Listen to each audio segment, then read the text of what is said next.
Welcome to another edition of Dan Frequently Asked Questions. In this edition, we'll be talking about discectomy and diving. Keep watching.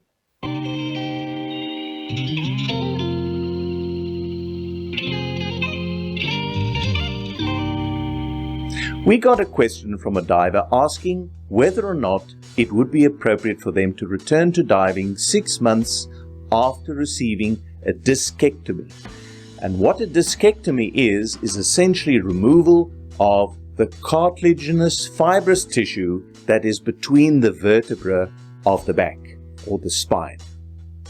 Now the danger is that because it has been removed, there no longer is the strength of tissue between the bones, the vertebrae themselves, and consequently also the spinal column or the spinal roots that may be impinged if the vertebra were to collapse on one another. The practical dilemma is that a lot of diving implies picking up heavy equipment, undergoing bumpy shore entries or boat rides, all of which would not be a good idea if you've had a discectomy.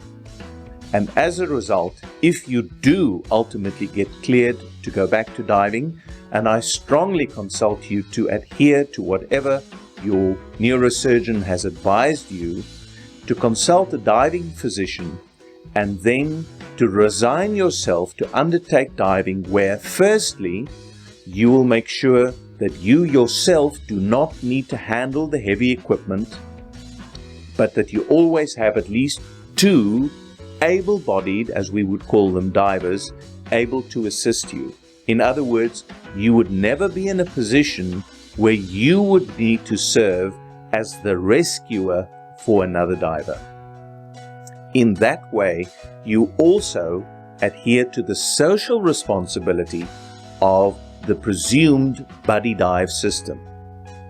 We find that frequently in the so-called Handicapped Scuba Diving Association, where people are actually paraplegic and continue diving, and they are able to dive because they have others that help them with the heavy equipment, and choose diving conditions that are benign and do not pose an increased risk of the discectomy resulting in perhaps an additional herniation or disruption of the vertebral column and ultimately damage to your spinal cord.